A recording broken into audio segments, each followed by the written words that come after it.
Welcome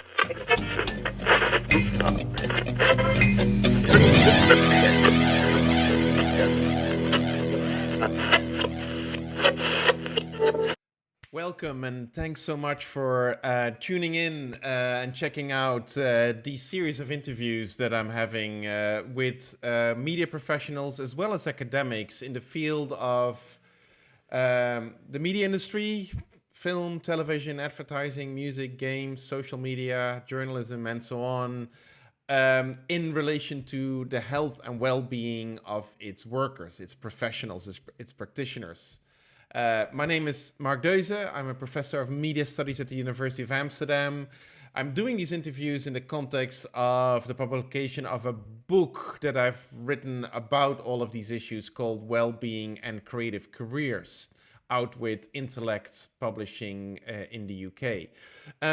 The interview that I'm hoping you're going to check out today is with Laurie Oliva. And Laurie is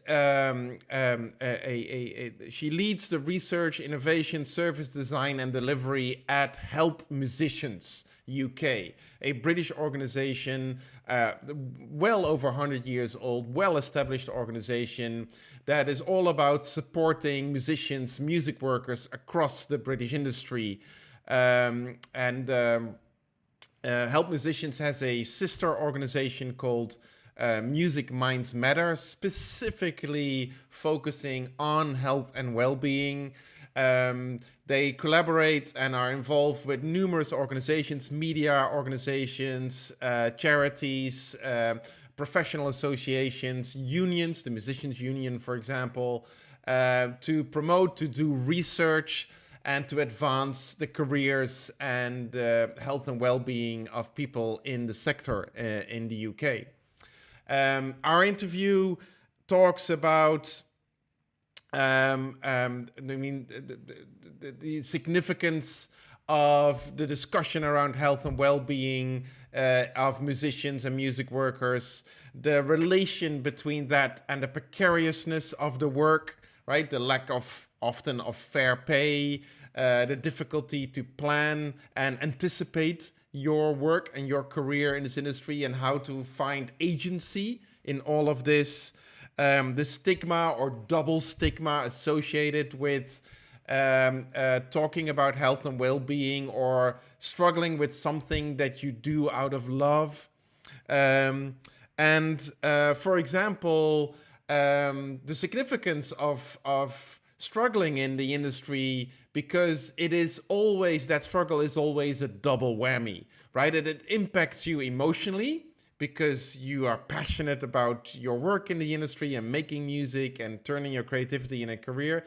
But it's not just emotional, of course, it's also loss of work, loss of income, loss of being able to support your family.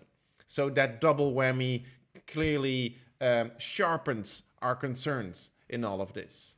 I hope you'll stick around for the rest of this interview, and please do check out all the other interviews in this series available on Substack, Spotify, YouTube, and let me know what you think, how does it relate to your work, and who would you like me to interview next?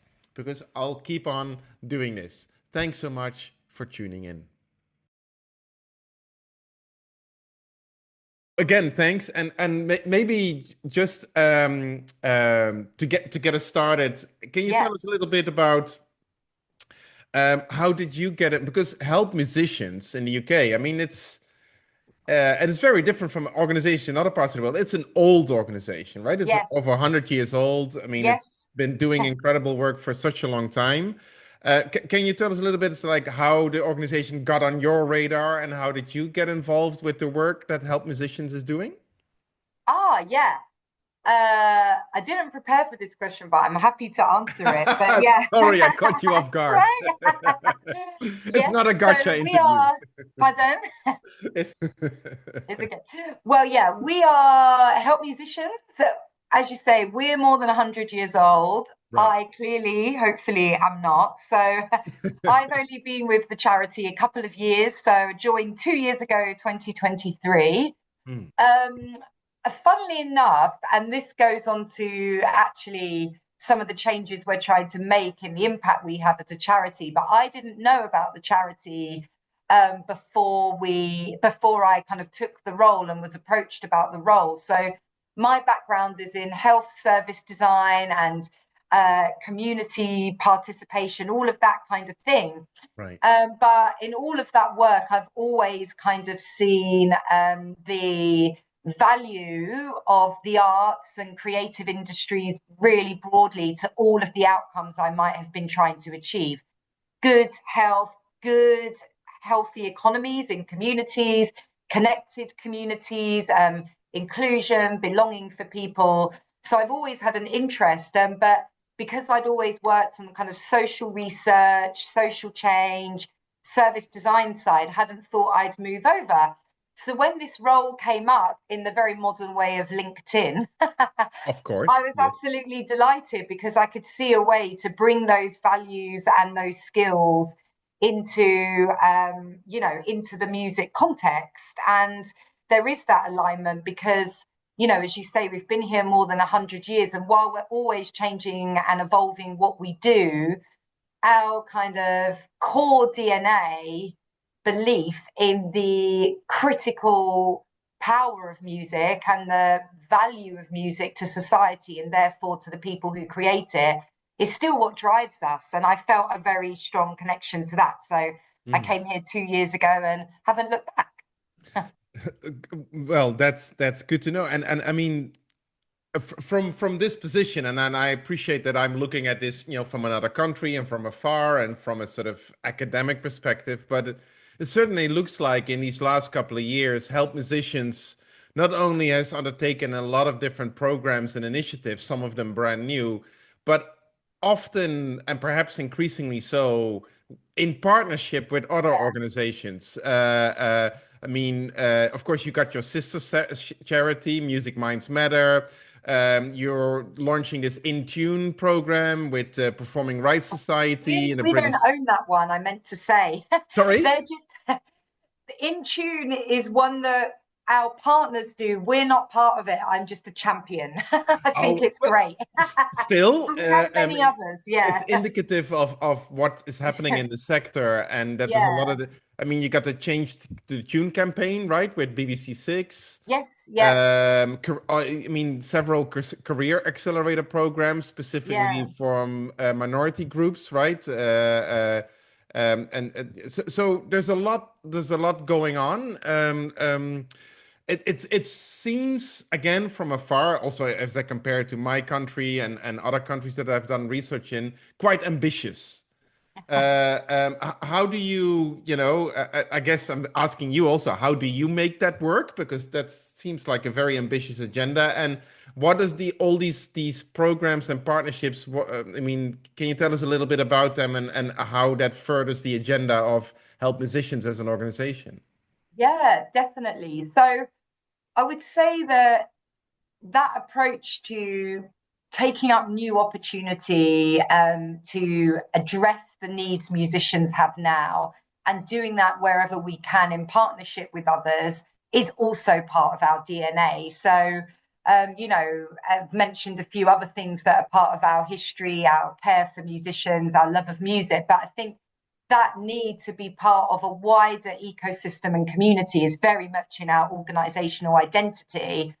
I think, I joined in 2023, so tail end of the real kind of sharp bit of the pandemic impacts. But I think that really accelerated the visibility of Help Musicians and the scale of our ambitions. So in that period, we released more than £20 million to support musicians to stay afloat. We've always seen that without a safety net, one of the biggest risks to music is that musicians just leave. You can't make music anymore. And we don't want that to happen. So we've always strove to be that safety net. And, the pandemic was one of those now more than ever moments for the charity. But I think, what that did was almost, we've always had a bold ambition. We've always wanted to be there for every musician that needs us. But I think once we'd stepped into that more visible space in the UK kind of music system in the pandemic, we would have sort of felt maybe a dereliction of duty if we'd stepped out of that space. And I think that, you know, being a bit more visible during the pandemic perhaps opened up new opportunities for collaboration at a high level that weren't there before. And we've just kind of run into that sort of open arms, because we really see that the challenges musicians face are really complex. And we are always trying to kind of strategically ask ourselves, what is the specific role help musicians can play? Always trying to understand, what do musicians need now? What do we bring that adds value to that? And if other people are doing things well, is there a chance where we can add value to that? Or, you know, hopefully we're good as well at stepping back and letting everybody else do their thing. So I think that that approach of responding to need, working in partnership has always been there. But definitely the stepping up in the pandemic made it bigger, more visible. And then the nature of some of those partnerships that you've touched on there, say some of our new career accelerator initiatives, taking those, I think that's kind of come from us seeking to be a much more insights-led charity. So I think, you know, globally, rates of social change, all kinds of things, just, you know, technological innovation are so fast that we really need to be, we need to be more front-footed as a charity in continually taking that pulse of like, what's changing for musicians, what do they need? So we've really been investing in that kind of research side of what we do, that innovation side, so that we have got that continual pipeline of information about new needs. And one of the results of that is that we have got a more nuanced picture now of both where there's groups of musicians or genres or disciplines that face very specific barriers, but then on the other side where we underserve those communities, and bringing those two bits of knowledge together, like there's a need and we acknowledge we're not doing as much as we could do to meet that need. We then try and put something meaningful in that space. And that's very much where many of those collaborations and career accelerator things have come from, basically.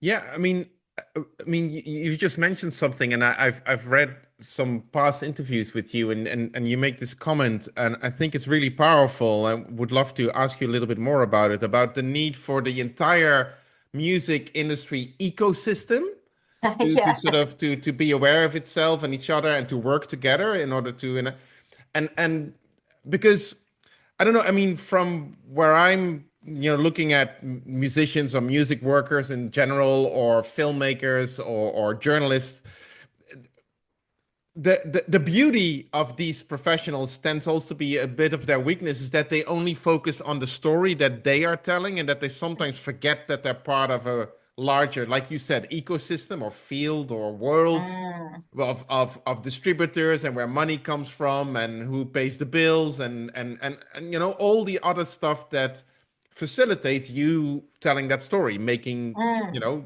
composing or performing that song. I mean, I can appreciate that perhaps part of the challenge in doing this kind of work, specifically when it comes to health and well-being of musicians, is to make people aware that of the broader ecosystem that they're part of.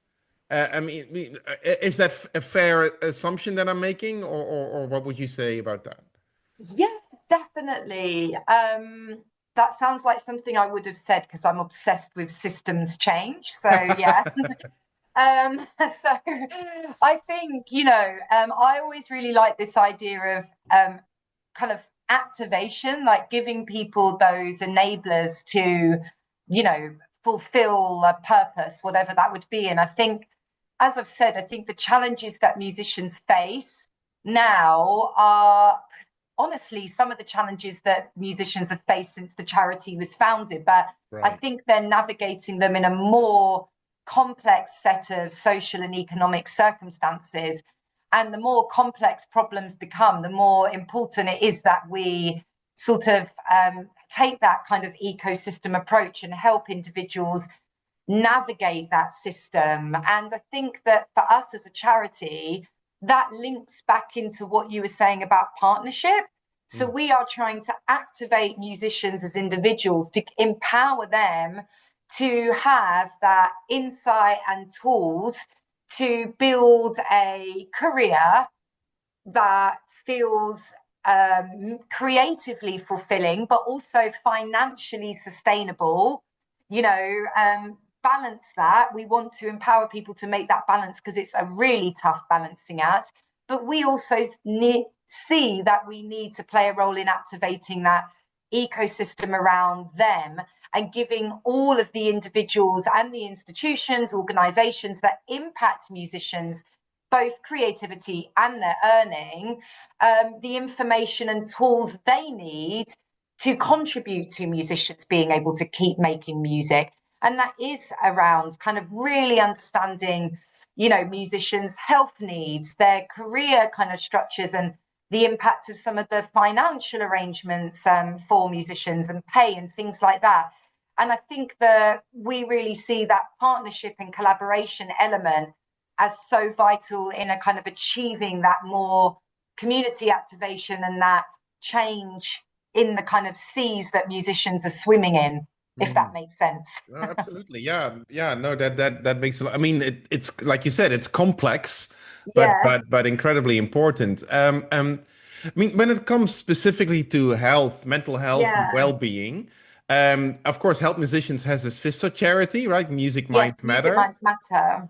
Now, and please correct me if I'm wrong, or I would love to get your take on this, but um, it seems to me, again, from looking from a distance, that there's a similar process happening in organizations like Help Musicians and like it also in other creative sectors in different parts of the world, which is that about roughly speaking 10 years ago, they started to get signals from their communities, from filmmakers or musicians or journalists that there were the people, a lot of people were struggling with their health and well-being. So organizations started to provide support services like Music Minds Matter, right? It was started in 2017, I think, Yep. with a Yeah. dedicated helpline and subsequent activities. And those things have, as you just also alluded to, sort of accelerated post-pandemic because clearly things aren't improving for a lot of people in the sector. And like you said, we're losing a lot of talent, a lot of voices that way. And so can you tell us a little bit about specifically Music Minds Matter and the role it plays as a sort of specific tailor-made kind of organization for mental health, if I understand that correctly? Yes. Yep. You understand it completely correctly. So, you've done your research. Music Minds Matter set up as a helpline 2017. Then we became a separate charity in 2021. And the main driver for setting up Music Minds Matter as a separate charity was really so that we could support through that charity everybody in music. So help musicians is very clear from the name. We're here for people that create, perform music. And that is kind of that is our mission there. But Music Minds Matter being operating as a separate charity, that enables us to support anybody in music with their mental health. So that charity is different in that it has a much broader reach. And actually, there is a bit of systems thinking behind that as well, in the sense that actually, as you begin to look at some of the things that are known kind of risk factors for poor mental well-being amongst musicians, these are systemic factors. It is things like music is a deeply relationship-based industry, work, and therefore, financial security, opportunity is often mediated through relationships rather than more formal systems. When relationships break down, you have the double whammy of not only emotional impact, but you might have loss of work. That could be an immediate loss of work. It could be a long-term inability to get work in certain areas.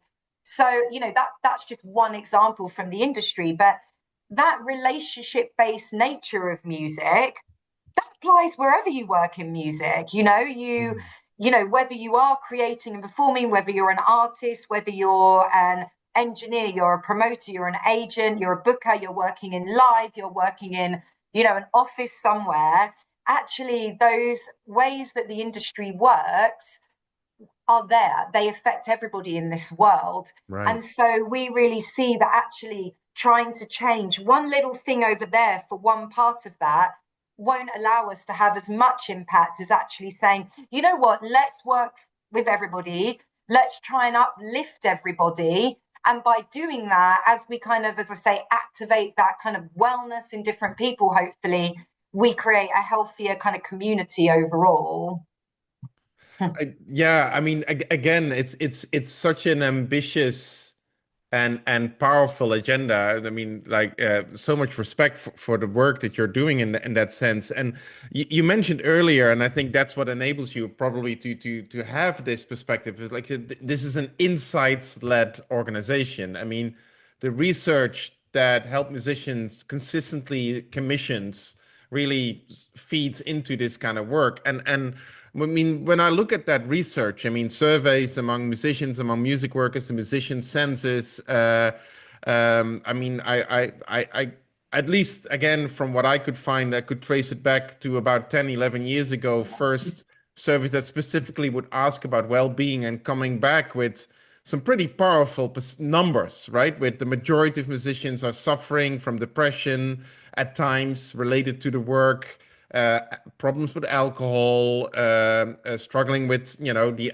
antisocial working hours. And what keeps, I would love to get your perspective on this, because you're overseeing the research that Help Musicians is doing as well, is that the, the, the problems that a lot of people in the industry seem to be having with the work are to some extent also the things that drew them in.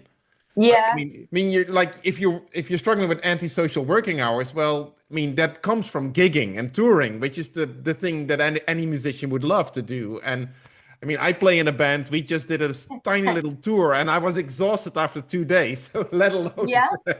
so it's that, like you said, it's a double whammy. It's a double-edged sword that you keep on having to deal with if you want to help people. How do you address those paradoxes that the things that draw people to this kind of work, turning their music into a career, can also really harm them in perhaps unforeseen ways?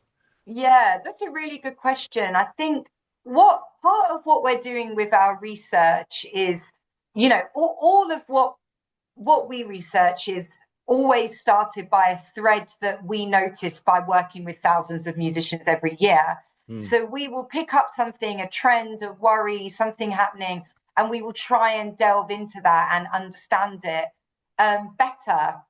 And oh, sorry, I was going somewhere with that. You were asking about it these draws them in. paradoxes. Yes. Yeah. And one of the things that I think doing the amount of research that we try to do is to really help us. It is all impact based. We want to make as much meaningful difference for musicians as possible. And as you say, there are elements of working when you're living by creating and performing music that do have to come with the job, and they make the job exhilarating, exciting. Even the relationships example I gave about the challenges of working in a relationship driven industry are actually one of the things that make it so amazing, because you are often working with people that are some of your closest friends. They'll know you your whole life. You'll work with them again and again.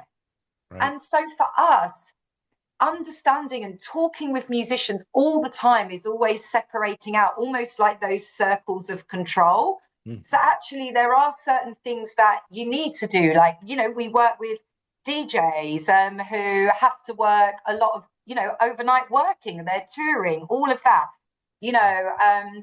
but actually the environment in the club. So when you look at things like the musician census, it was talking about really high levels of sexual harassment mm. amongst, some musicians working in certain roles. And, that's because of their environment that they're working in.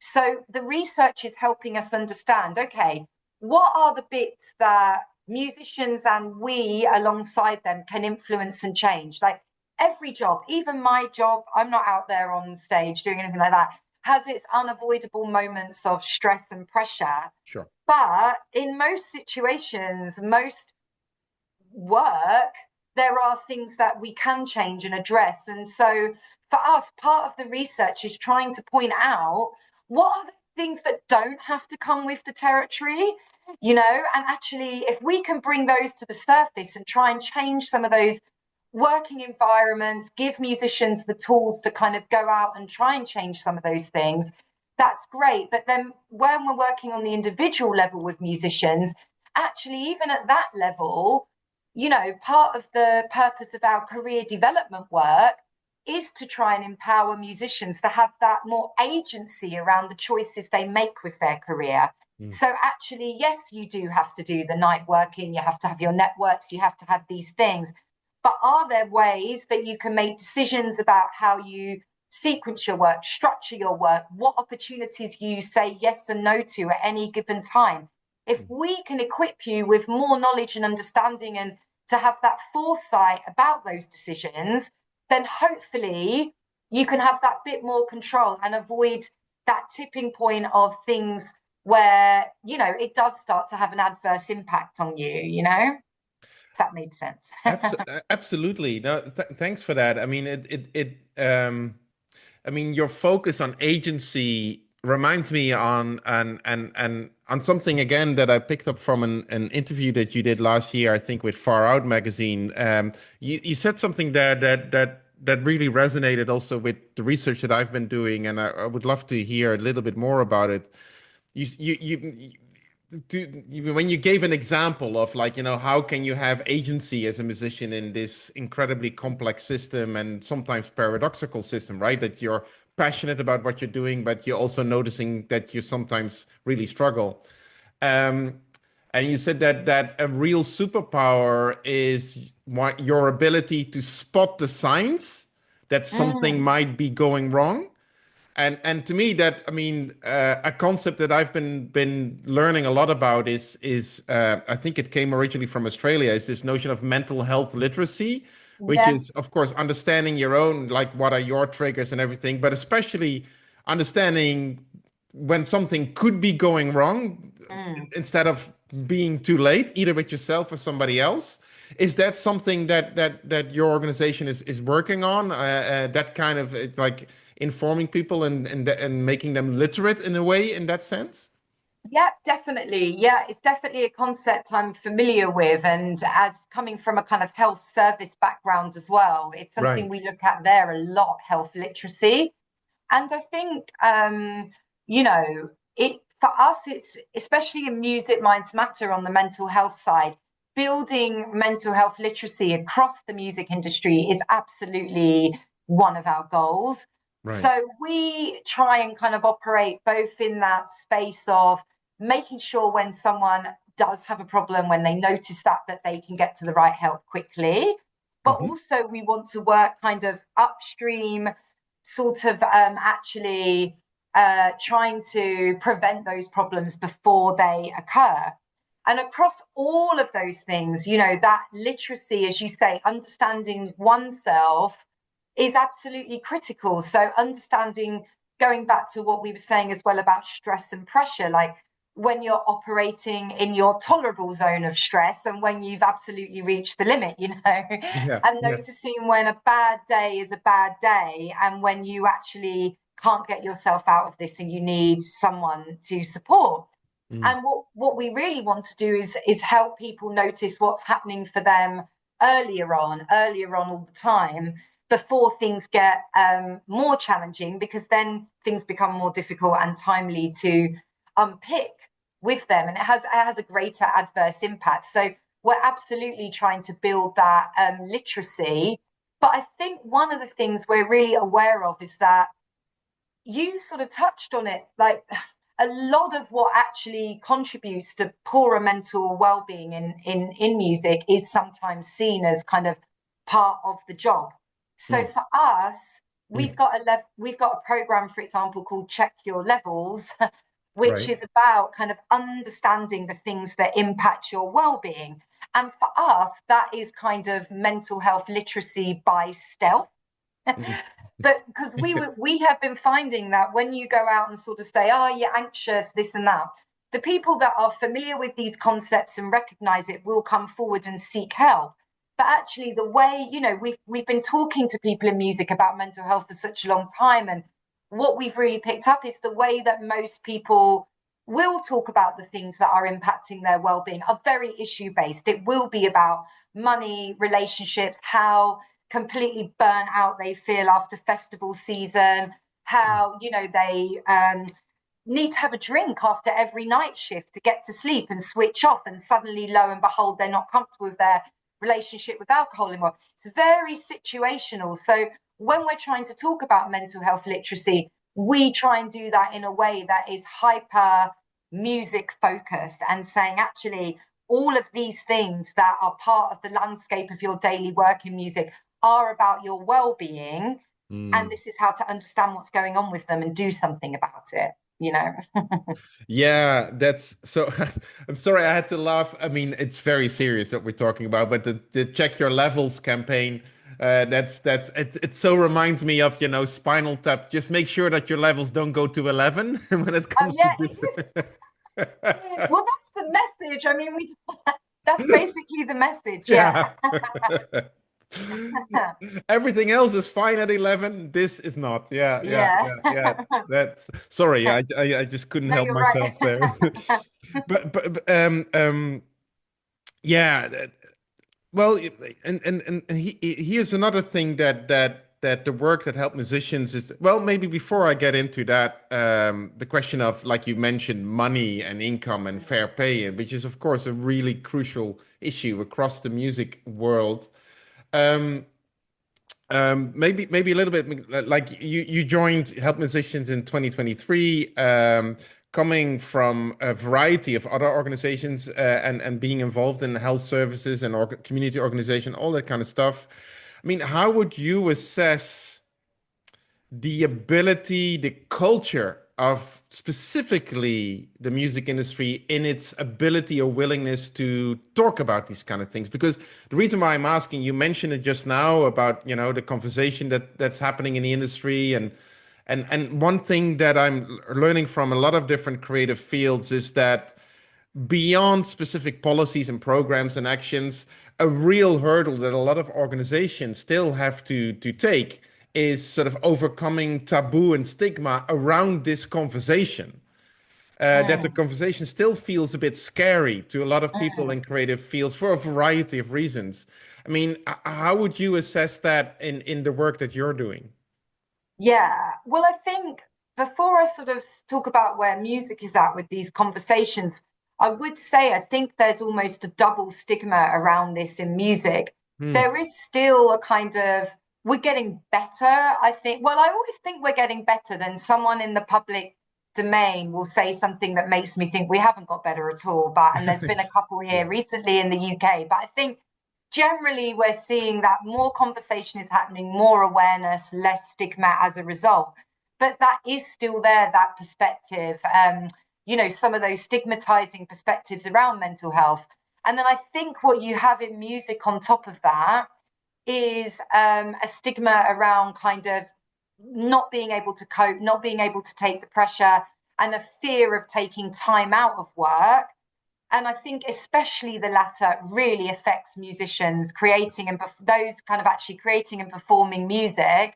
If they are not feeling well and feel that they can't, uh, work at this time or reduce work for whatever, there are, we work with musicians who are still materially affected by that, in the sense that people might not say it in as outright a way, but essentially the message can be, that's fine, but you won't ever work with us again if you're Yeah, not going yeah. to do this.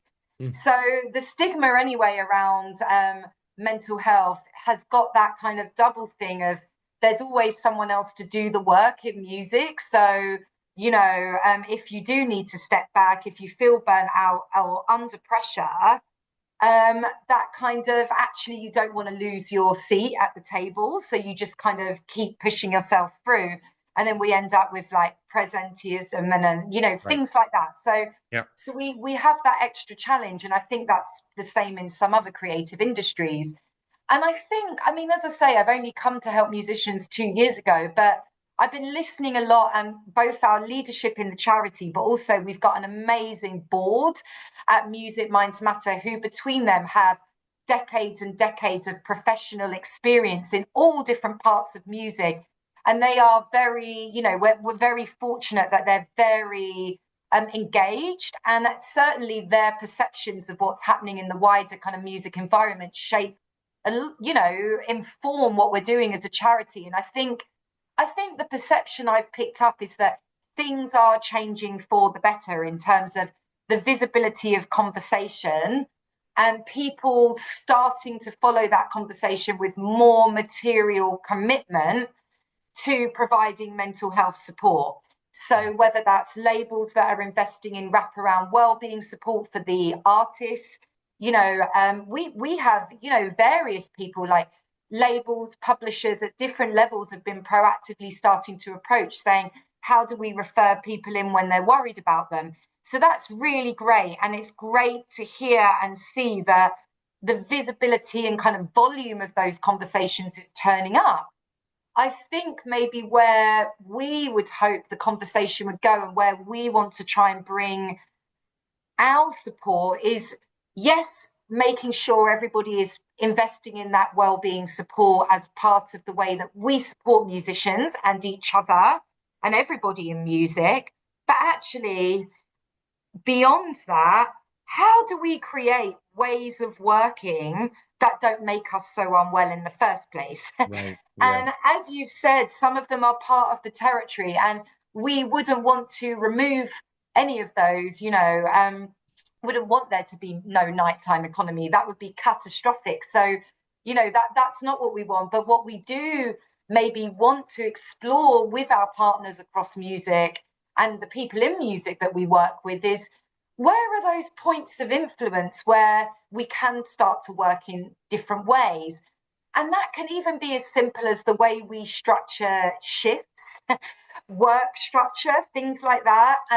It doesn't have to be, huge seismic change has its place in any system. But actually, when we actually empower teams, leaders, managers to see what are those points of influence in my little bit of the world, where a small change can actually take that top bit of pressure off that team, well, that's wonderful. So, that's what we're aiming for, is to kind of keep the conversation loud, but start nudging it towards, well, okay, how do we become healthy then, Right. Yeah, absolutely. And I mean, of course, there are very specific issues with the culture of the industry and certain ways of doing things and talking about things. But there's also, I think you mentioned it earlier as well, very concrete material aspects to all of this. And now one of the structural issues in all the research that I know anywhere in the world with musicians and music workers in general is just being paid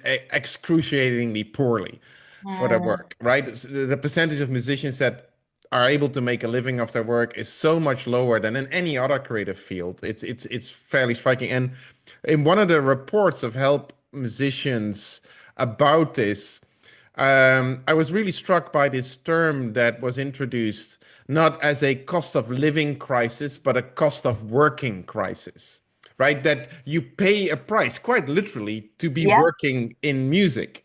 And I know there's been some work done in Australia, also in my own country, the Netherlands, last year, a sort of a pilot project to. It's almost, I almost get cynical, and I'm not cynical at all. But a couple of concert venues were experimenting with paying musicians fairly for 6 months. Let's give that a try, and lo and behold, it worked. Everybody was happier. Now, I also I appreciate the pressure that venues are under as well, right? So I get where this is coming from, but maybe you can tell us, just if you don't mind, a little bit more about this cost of working crisis in music and ways in which you're trying to address this. Yes, I really like that term as well. It was floating around at Help Musicians before I started, and I thought that's really smart because that's exactly what it is. So I think, as you say, musician making music, let's say, has, I don't think, ever been the best way to decide to get rich. We know that. And that's still the case. So when we did the musician census, people making all of their income from music, the average income from that was still £30,000 a year. And, you know, that is not much to live on, Nope. you know. So I think we've seen that generally this has not been a well-paid career.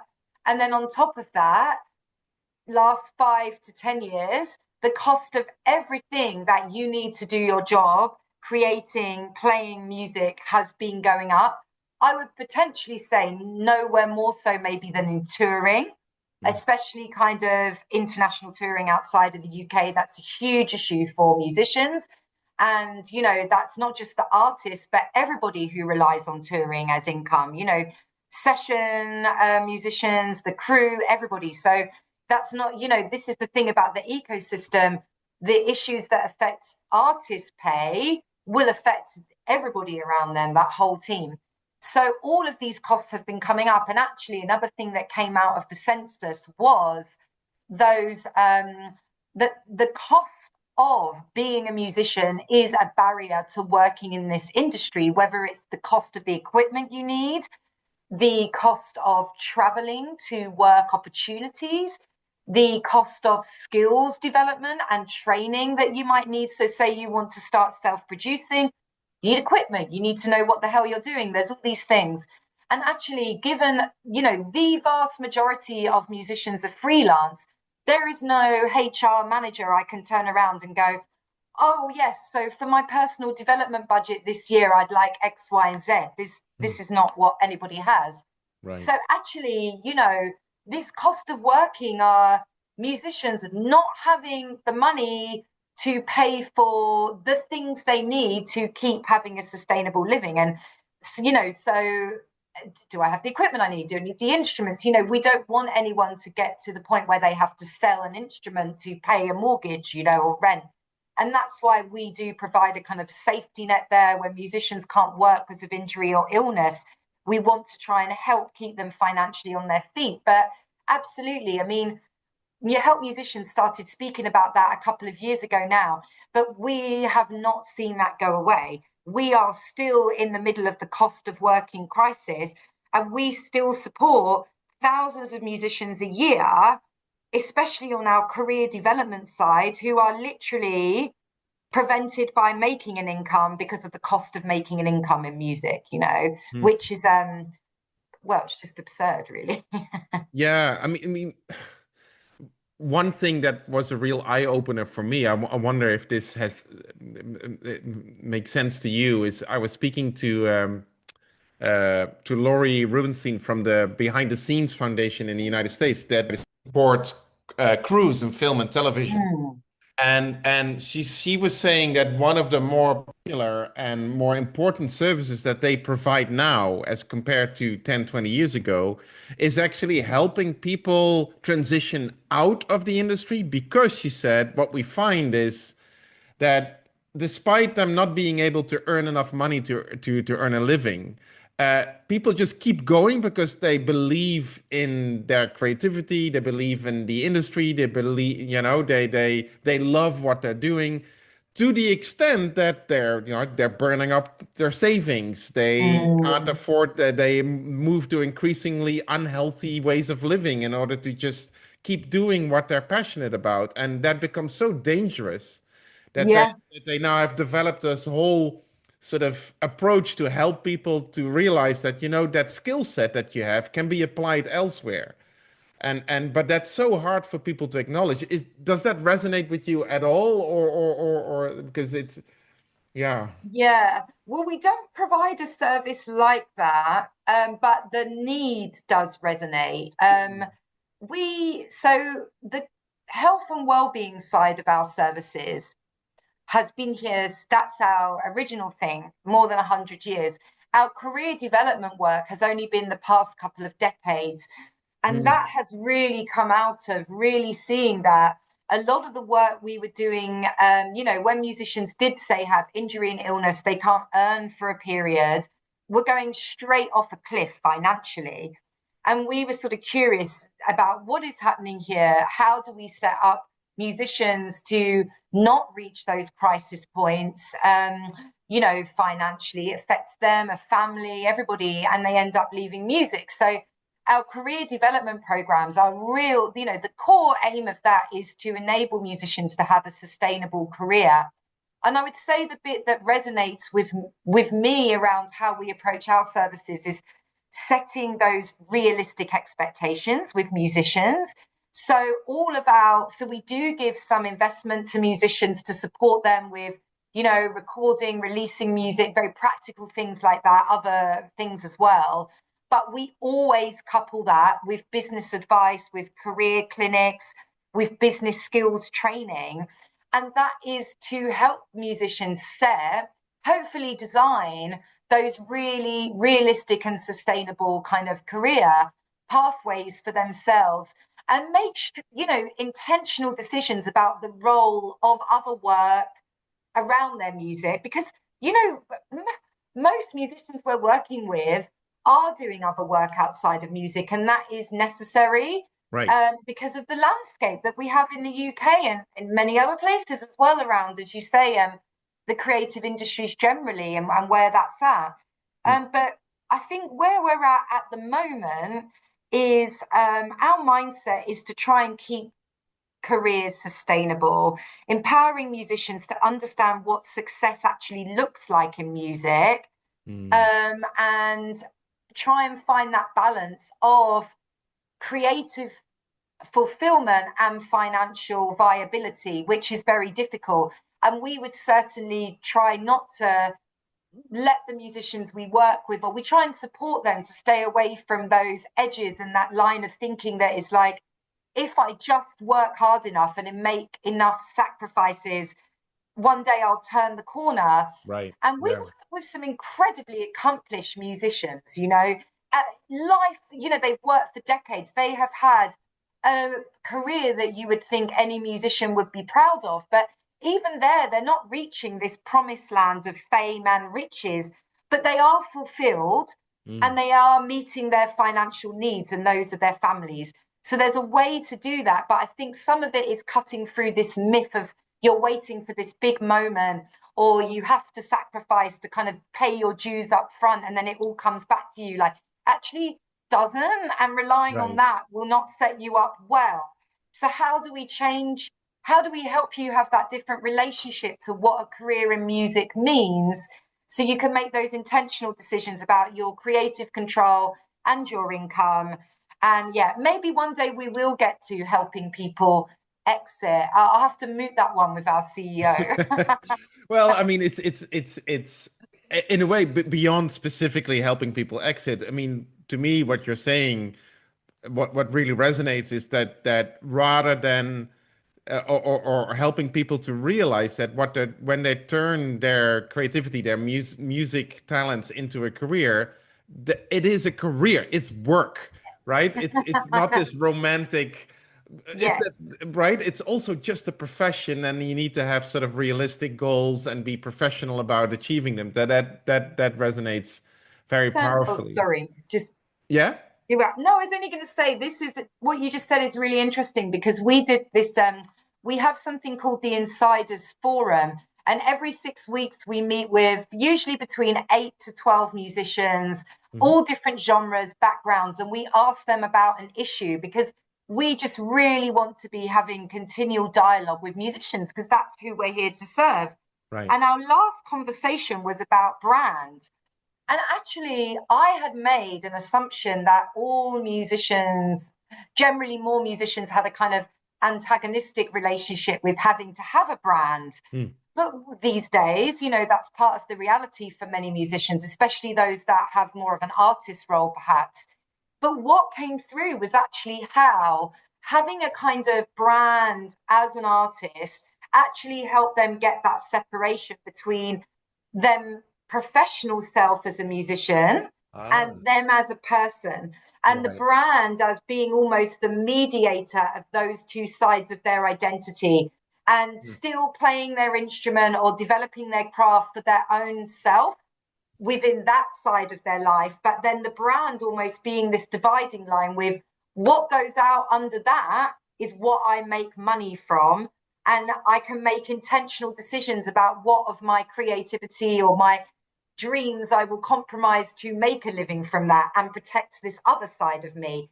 And I found that really interesting that, you know, so many of them articulated in this conversation that actually, you know, they while they don't love maybe spend the practicalities of spending time on the social media account and all that, they for them actually could at times feel a well-being value almost from the brand to mediate those sides. And I thought that was nice, like an interesting angle. Oh, that resonates so much. I mean, somebody I know well here in the Dutch industry is a producer of a lot of quite famous Dutch hip hop and rap acts, and he told me that this is actually kind of a workshop he does with his artists, where he has this continuum between this is you as a fully accomplished human being, and this is you as a rap hip hop star, and in the middle is a brand, and you have to tactically manage to how much of you as a human being you're going to put in your Yes, music. exactly. But you have to at some point stop, because otherwise you like, yeah, at some point you have to become professional and manage this as a company, as a brand. It's almost exactly what you're saying. Yeah. It really, like when he was showing me that, it was like that makes so much sense. It's exactly what you're saying. It's beautiful. Yeah, yeah, yeah. Maybe in conclusion, Laurie, and again, thank you so much for your time. I mean, everything we've talked about, and we know from the research, especially from the research and I really respect that so much, that you produce separate reports for specific groups. For example, Yeah. musicians with disabilities, musicians of color, the experiences of women in the industry, and so everything we talk about is sort of has a heightened impact on these kind of groups in the industry, and that is fairly consistent across all creative fields, I found. How do you engage with that specifically? I mean, it's in a way that fact in and of itself I find still somewhat depressing. I know. And especially because when you talk to creative people, they're among the most progressive, enlightened people to meet, and then their industry clearly isn't. How does that resonate for you, and what kind of work do you see for you in this space? Yeah. Yeah. So, first of all, just to say, we have the most amazing partner, and we're very much co-partners on the census, which is the Musicians Union. Hmm. They have a huge membership, and the Musicians Union here is so active on speaking up for, you know, championing the voices of those different communities of creators. So, you know, we were both very much, us and Musicians Union, very committed to trying to use the census as a way to say, this is hard for everybody, but it's especially hard for some people, and this is why. So I just wanted to name check them because they're Yeah. very good partners of ours. To the issue, I mean, I think that these things start before people really, before the industry even comes into it. So Mm. I kind of call it the imagination and possibility gap, I think is where it starts, where there is very different access in the UK to music education Mm. in terms of both playing instruments, all of that kind of thing, but learning about music history, connecting to different types of music, access to music, live music in your community. It is very varied. So I think that actually is impacting who sees that they might become a musician and considers that a viable career for them. Mm. Creative industries, like many other places in the UK, are known to be quite precarious. So I think that can be a deterrent. You know, if you are working class, you don't have a kind of cushion behind you. Your instinct, understandably, for many people, will be financial security initially. So you may have all the talent in the world, but actually need to prioritize, actually, first of all, getting that secure and stable income. So I think, first of all, we have a gap around who can imagine themselves being a musician based on what kind of music experiences people are, you know, exposed to growing up. and then who actually has the chance to start out in this industry. Then you get into the fact of which kind of musics are still seen as viable. And this kind of comes down to, you know, what you consider you want your career to be. So if, you know, you do want to go out there and try and kind of have those big contracts with big labels and things, you know, essentially the decisions made around which kind of artists are seen as a kind of investable propositions and things like that will still affect who has access to opportunity and those kind of things. So I think, like any other industry, musicians and music and who finds work in this world are shaped by that broader social and economic kind of context. But then you get to the issue of the relationships themselves, and the sad fact that, as you say, unbelievably, sorry, there's a police siren, that's sad. Unbelievably, on top of all that, you still have outright discrimination happening, you know, and that can look like everything from quite institutionalized discrimination, like another one of our partners, Black Lives in Music, are doing some work at the moment to try and bring visibility to the issues around licensing for Black artists, at, you know, music venues, things like that. So you've kind of got some of those systemic forms of discrimination still. You've still got interpersonal discrimination, including kind of harassment, bullying, that obviously some people are kind of still subject to more than others. So I think, again, just to loop back to my favorite theme, there's that systemic stuff around it that needs to be looked at and changed, which is decades long work. But then it's also transforming those individual relationships. And there is, I don't know if you've come across CISA, the Creative Industries Independent Standards Authority. Yes. Right. They just released a new standard, right? Yes. So I'm really lucky to help musicians on the council of that. And that brings together all of the creative industries to sort of say, you know, what does being safe and feeling included when working in the creative industries look like, and what are our responsibilities to uphold that? And I'm really grateful because, you know, if you do experience discrimination, especially as a freelancer, you're so vulnerable in so many ways. So we will now have an independent body there to sort of have these standards and help, you know, embed them across music and wider creative industries. But I also think what I like about having CISA is that it takes some of these challenges of discrimination and prejudice from this category of like something like almost like something people have to sort out amongst themselves, something that's just part of it, and actually says no. Whether you are working in an office behind the scenes in music or you're performing on stage, you have a right to feel safe and to feel that you belong in the music community in the UK. And if you do not feel like that, we as a music community will help you take action to change that. And immediately it elevates it from protect yourself by never working with that producer or in that place again, and moves it to this is a problem for all of us and we will solve it together. And I think that's where we need to have that conversation, is actually in that kind of community level of saying, we don't want people to feel like this and we don't want this to be happening. So we will put the resources in to stop it happening. Yeah, that was a long answer. Sorry. No, but absolutely beautiful. And I really appreciate how you keep coming back to this is a systemic issue, right? And we need systems thinking to address it, even though that doesn't negate the power of changing one thing, even if no matter how small. Yeah, that's absolutely beautiful. Laurie, thank you so much for taking the Thank time you and for addressing asking all of us. this. Yeah.